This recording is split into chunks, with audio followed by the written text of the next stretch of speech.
বেনারস। বেনারসের এই পবিত্র নগরী নিয়ে কিছু বলি। এর আগের দিন আমি শর্ট ভিডিওতে 1 মিনিটের একটা ছোট্ট একটা মিনি ব্লগে পোস্ট করেছিলাম, বলেছিলাম যে পার্ট 2 আসছে। তো পার্ট 2 চলে এসেছে। তো আমি এটা শর্ট ভিডিওতে পোস্ট করলাম না, তাহলে আমার 3-4টে পার্ট হয়ে যেত। তো আমি একটা বড় ভিডিওই পোস্ট করলাম। বড় ভিডিও সচরাচর পোস্ট করা হয় না আমার। বেনারস, যেখানে প্রতিটি ধুলোকণাতেই যেন ঈশ্বরের আশীর্বাদ মিশে আছে, যেগুলোর মধ্যে ভক্তি আর ইতিহাস জড়িয়ে আছে গভীরভাবে। সবচেয়ে আগে আর কি আসি ভগবান পরশুরাম মন্দিরে। এই মন্দিরের পরিবেশ খুবই শান্ত, আর এখানকার শক্তি অনুভব না করে থাকা যায় না। পরশুরাম হলেন বিষ্ণুর ষষ্ঠ অবতার, যিনি খুবই শিখভক্ত ছিলেন আর যোদ্ধাও ছিলেন।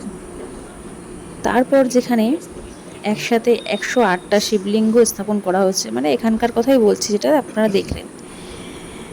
তো এই দৃশ্য দেখলে মনে হবে যেন মহাদেব নিচেই এখানে উপস্থিত রয়েছেন, আমাদের চারপাশে রয়েছেন। প্রতিটা শিবলিঙ্গের সামনে প্রণাম করলে মনটা অনেক অনেক হালকা হয়ে যায়।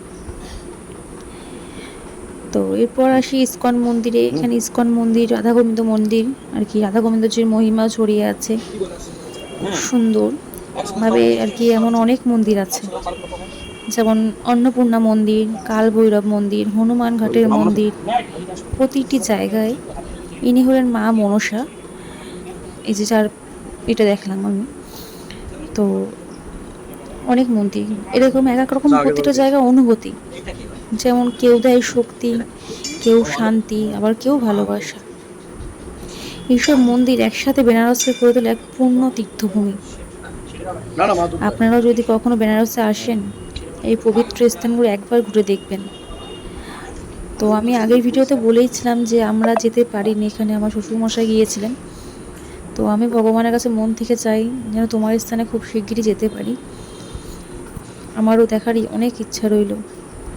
সত্যি এত সুন্দর স্থান। আর আমার ভিডিও যদি ভালো লেগে থাকে আপনাদের, তাহলে অবশ্যই একটা লাইক কমেন্ট করবেন। কমেন্ট করলে আমি একটু বুঝতে পারবো যে আমার ভিডিওগুলো কেমন হচ্ছে। আর আমার ভিডিও যদি ভালো লেগে থাকে, একটা শেয়ার করবেন, তাহলে অন্যের কাছেও ভিডিওটা পৌঁছতে পারবে।